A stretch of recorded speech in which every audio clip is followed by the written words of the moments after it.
Saya punya pengumuman penting nih buat Anda semua. Jadi saat ini lagi ada promosi besar-besaran untuk produk digital yang jujur aja bakal jadi semacam senjata rahasia buat para akademisi. Kita bicara soal e-book panduan penulisan jurnal Scopus.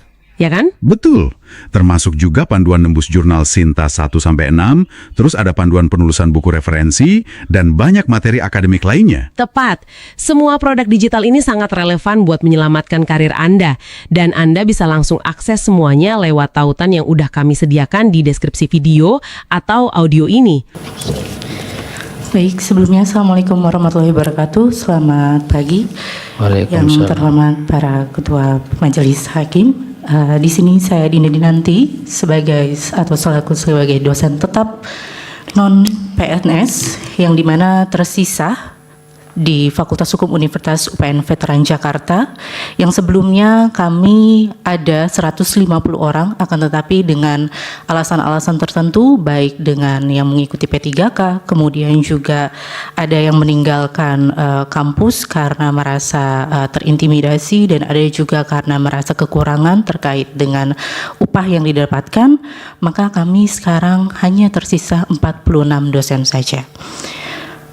Kehadiran saya di hadapan yang mulia di sini bukan hanya sekedar untuk membacakan selembar kertas borang administrasi saja, akan tetapi saya akan menyingkap tabir gelap yang ada di dalam universitas, yang dimana sangat ironis sekali para pencerdas bahkan bangsa justru menjadi korban dari kekerasan finansial, infrastruktur, dan sistematik di bawah legitimasi regulasi yang rancu.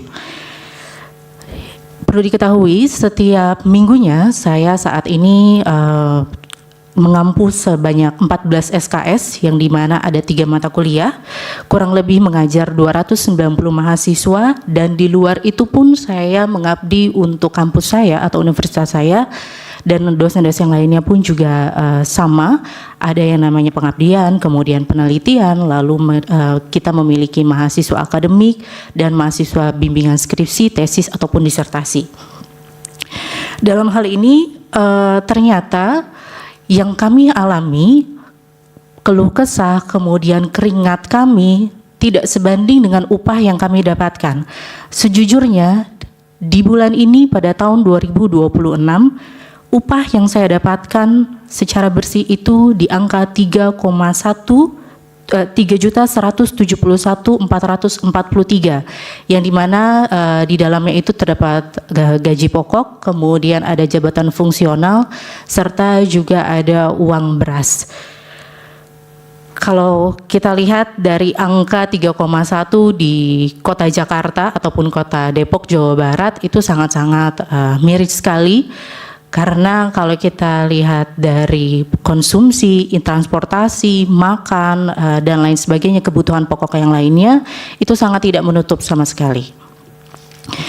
Saya bergabung di UPN itu 2011, dan saya adalah mahasiswa UPN Veteran Jakarta dari tahun 2011 sampai tahun 2017. 2017 saya bergabung sebagai asisten dosen, dan lalu kemudian di 2018 saya mengajukan menjadi dosen tetap di sana. Dan kenyataannya sampai pada detik ini 2026 saya tidak dapat serdos sama sekali. Entah apa alasan yang dimiliki oleh pimpinan ataupun instansi saya selalu tertahan di Pekerti, yang sebelumnya memang ada beberapa aturan dari Kemenristek-Dikti terkait dengan alasan-alasan untuk Pekerti atau syarat-syarat Pekerti yang belum saya penuhi. Tetapi ketika aturan tersebut berubah, tetap saja nama saya tidak bisa masuk Pekerti, yang dimana otomatis saya tidak bisa mengikuti sertifikasi dosen. Kalau Bapak Ibu mengetahui, apabila tidak mengikuti sertifikasi dosen, otomatis saya hanya mendapatkan gaji pokok saja. Kemudian ketimbangan finansial ini semakin diperoleh oleh kebijakan administratif terkait dengan hak tunjangan yang sebelumnya saya dan teman-teman di universitas mengalami terkait dengan gaji ke-13, kemudian ada juga THR, kemudian ada P1 dan P2 yang dimana tidak dibayarkan. Pada bulan kemarin Jadi kami sangat-sangat menyayangkan sekali dan banyak sekali upaya yang sudah kami lakukan, baik itu ke rektor, pimpinan, baik itu dekan juga, bagian keuangan, tetapi yang kami dapatkan hanya alasan-alasan yang bahwasanya kalian atau kami ini bukan ASN.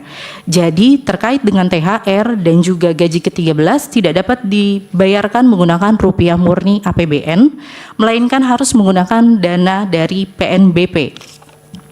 Ini mana di sini juga status kami berubah-berubah. Yang di 2018 saya sebagai calon dosen, kemudian di 2019 saya ditetapkan sebagai dosen tetap non-PNS, tetapi kemudian di 2025 saya ditetapkan sebagai dosen BLU.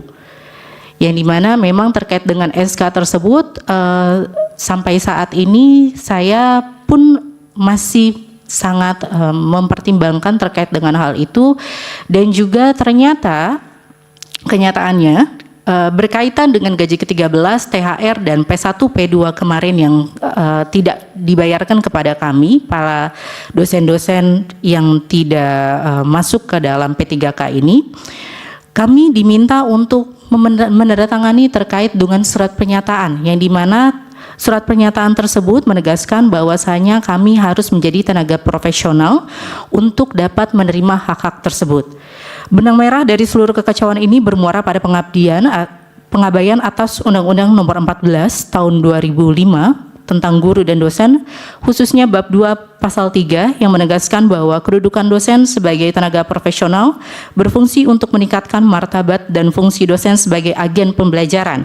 Ketika kami menyurati dan memperingatkan pemimpin mengenai adanya mandat pasal 3 tersebut, pemimpin justru lebih bergeming kembali. Ketika kami membaca poin-poin di dalam surat pernyataan tersebut, kami terkejut dan sangat khawatir. Surat itu sama sekali tidak berbicara mengenai perlindungan, mengenai hak-hak kami, keadilan upah, ataupun kelangsungan masa depan kerja kami. Isinya justru dirancang layaknya rekrutmen baru yang dimana masa kerja kami bertahun-tahun dihanguskan. Jaminan masa depan kami ditiadakan dan marwah kami sebagai dosen tetap didegradasi. Lebih mengerikan lagi, surat pernyataan tersebut disertai dengan ancaman-ancaman yang intimidatif.